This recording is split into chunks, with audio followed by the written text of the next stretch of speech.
आज आता सध्या तरी आता मी ही रूम साफ करणार आहे.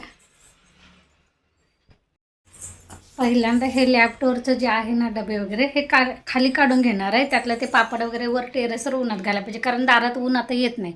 बाहेरचे ती भिंत बिल्डिंगची आडवी आल्यामुळे कोणी आता दारात ऊन येत नाही. त्यामुळे ते आता मला वर टेरेसवर नेऊन रिकामं करून उन्हात घालायचं आहे. त्यानंतर ते डबे वगैरे घासायला बाहेर ठेवणार आहे.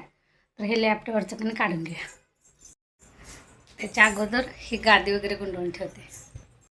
चला तर घर झाडायचा म्हणजे साफसफाईचा आज दुसरा दिवस आहे. काल मी हॉल वगैरे घेतला होता, त्याचा व्लॉग मी अपलोड केलेला आहे. तो जर तुम्ही बघितला नसेल तर तो नक्की बघा. म्हणजे माहीचं घर झाडणं असतं, तसं तर आमच्या गावची माही नाही आहे, कारण आमच्या गावात मंदिर बांधायला चालू आहे. त्यामुळं तरी पण आमच्याकडे कसं कारखाना बंद झाला का नाही एकदा झाडून घ्यायलाच लागतं, कारण कार्बन वगैरे पडलेलं असते ते एकदा धुवून घ्यायलाच लागते. त्यामुळे ही माझी साफसफाई चालू आहे. तर इथं आज मी ही 1 नंबरची रूम, वरचं जिन्यावरचं व्हरांडा आणि जे मेन दरवाजाचं जी जागा आहे ना ती एवढे सगळे हे क्लीन करून घेणार आहे, म्हणजे साफसफाई करून घेणार आहे. तर इथं पहिल्यांदा कधी गादी वगैरे गुंडळून ठेवली, म्हणजे साहित्यावर कधी साडी झाकली म्हणजे ती धूळ वगैरे पडणार नाही. त्यानंतर इथं डबे माझे वाळवणाचे होते, त्याच रूममध्ये ठेवले होते, म्हणून मी हे वाळवण सगळं वर टेरेसवर कधी तळटी प्लॅस्टिकचं पोती असेल त्यापासून मी तळटी शिवलेले आहे. ते तळटीवर इथं मी उन्हात घातलेले आहे, कारण वर दारात आता मी घालू शकत नाही, तिथं ऊनच येत नाही. त्यामुळे म्हटलं इथं कधी खालचा आवरप तोपर्यंत दिवसभर इथे वाळून जाईल. हे डबे सगळे वर आणले, सगळे रिकामे केले, हे सगळं पसरत घातलं, सगळे डबे बाहेर दारात नेऊन ठेवले. आणि कसं लॅपटॉपचं काढायचं म्हटलं की नाही ते एकट्यानं होत नाही. त्यामुळं कधी सकाळी ह्यांनी घरात होते तेवढ्या वेळात 10-15 मिनिट कधी मला द्या म्हटलं, हे डबे त्यांच्याकडून खाली मी काढून घेतले. त्यानंतर त्यांनीच वरचं झाडून थोडंसं दिलं. धूळ वगैरे ह्यावेळी जास्त नाही झाली ह्या 1 नंबरच्या रूममध्ये, कारण पसारा कमी असल्यामुळं. त्यामुळे ते लॅपटॉपवरचं झाडून व्यवस्थित सकाळी घेतलं. त्यानंतर जेवण वगैरे आवरलं. चार्ली चल बाहेर.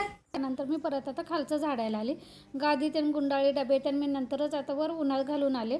आणि आता सगळं जे माझं मसाजर असेल जे काय असेल ना ते मी पुसून सगळं ठेवायला चालू केलं. कपाट वगैरे ओल्या कापडानं मी पुसून घेतली आणि त्याच्यावर पोरांचं बुद्धिबळ म्हणा, कॅरम म्हणा, हे सगळं पुसून वगैरे ठेवून दिलं, म्हणजे खाली पसारा जास्त वाटायला नको. जे ते कधी ओल्या कापडानं पुसून ठेवत गेली म्हणजे एक बाजू व्यवस्थित झाली की जास्त गोंधळ उडत नाही. आता मला खिडक्यांना जाळ्या लावल्या होत्या, म्हणजे कसं होतं म्हणजे गरमीच्या दिवसात खिडक्या उघडायला लागतात आणि धूळ येते, त्यामुळे कधी डास पण संध्याकाळचे यायला चालू होतात. आणि मग रात्रभर कशी खिडकी उघडी ठेवायची, म्हणून मी कधी इथे जाळी मारून घेतलेलं आहे. तर हे जाळी वगैरे मला झाडून घेतली, त्यानंतर ओल्या कापडानं पुसून पण घ्यायचं होतं. चला तर पहिल्यांदा खालचे सगळं कधी झाडून घेऊया पहिल्यांदा.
इथं आता भिंतीवरचं वगैरे कसं झाडून झालेलं आहे माझं. आता का बेडवरचं मला झाडायचं होतं, ते झाडलं आणि ओल्या कापडानं बेड पुसून घेतला, कारण किती जरी झाडलं की माती अशी असते ती पुसल्याशिवाय जात नाही.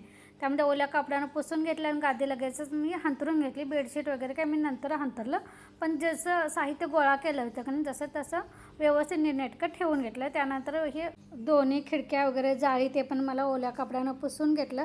पाणी मारून धुवून घ्यायचं होतं, पण मी ही फरशी आता पुसूनच घेणार आहे. किचन ज्यावेळी धुईल का नाही त्यावेळी नंतर मी ह्या रूममध्ये वाटलं तर पाणी मारून, एवढी काय धूळ नाही आहे त्यामुळे पुसलं तरी ते जाणार होतं. इतर वेळी काय करते मी पूर्ण घर झाडून झाल्यानंतर जे धुवायला लागेल कारण त्याच वेळी ह्या खिडक्या वगैरे धुवून घेते, पण ह्यावेळी मी ओल्या कपड्यानं पुसून घेतलेलं आहे.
इथं दरवाजे वगैरे पण ओल्या कपड्यानं पुसून घेतले, त्यानंतर फॅन वगैरे पुसून घेतला, त्यानंतर इथं कपडे वाळलेली कणी मी झाकून ठेवली होती ती पण लगेचच घडी करून घेतली, कारण मला पसारा इथं काहीच ठेवायचा नव्हता. एकदा आवरायला चालू केलं की सगळंच आवरायचं होतं.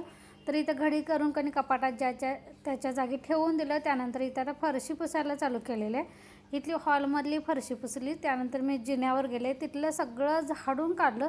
तिथं तर इतका कार्बन झालेला का नाही तुम्हाला नंतर पुढे दिसेलच, पण ते काय मी पूर्ण शूट केलं नाही, कारण त्यानंतर इतकं घाण व्हायला होते का नाही, इतकं सगळ्या अंगावर धूळ होते का नाही, तुम्ही हसाल माझा अवतार बघून. त्यामुळे मी ते वरचं सगळं झाडून घेतलं, त्यानंतर ते सगळं कणी पुसून घेतलं ओल्या कपड्यानं. जिन्याची जी भिंत होती ती पण मला ओल्या कपड्यानं पुसायला लागली, म्हणजे आपण जे यायचं असतं का नाही तिथं पण इतकं ते काळं काळं झालेलं कधी ते पण मला ते ओल्या कपड्यानं सगळं हातानं पुसून घेतलं. त्यानंतर व्हरांडा वगैरे सगळं झाडून पुसून सगळं आवरलं. ते काय मी दाखवलेलं नाही. ही रूम झाल्यानंतर मी बाहेर गेले होते.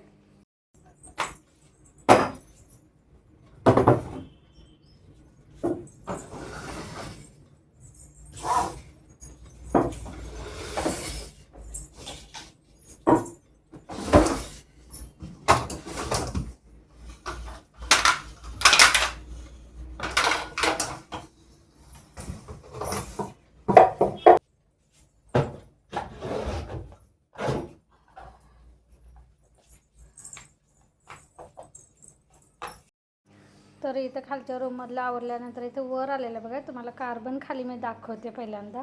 इथं नाही म्हटलं की नाही सिमेंटमुळे इतकं धूळ येते, हे बघा इतका कार्बन, ह्या वर्षी तर जास्तच कार्बन पडलेलं आहे. तर हे सगळं मला साफसफाई करून घ्यायची. इथून खाली हे जिन्याच्यावरून हे सगळं मला ओल्या कपड्यानं पुसून घ्यायला लागलं. त्यानंतर खालचा वरांडा, त्यानंतर तिकडं गिरणीची जागा ती सगळी मी आवरली. त्यानंतर बाहेर गेली, कारण डबे वगैरे जे रिकामे केलेले बाहेर ठेवले होते की नाही ते माझे घासायचे होते आणि ते वाळवायचे होते.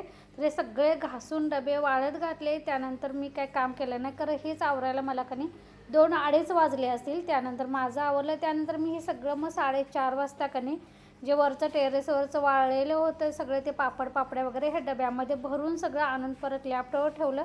त्यानंतर कालच्या हॉलमधलं का नाही सीट कवर म्हणजे बाकड्यावरचे जे गादींचे कवर धुवून उन्हात घातले होते ते मला लावायचे होते, तर ते कवर पण लगेचच बसवून घेतले. अशा पद्धतीनं माझा साफसफाईचा दुसऱ्या दिवशीचा व्लॉग पूर्ण झालेला आहे. तुम्हाला जर हा व्लॉग आवडला असेल एक लाईक नक्की करा आणि सबस्क्राईब करायला विसरू नका. आता बघे तिसऱ्या दिवशी माझं काय होतं.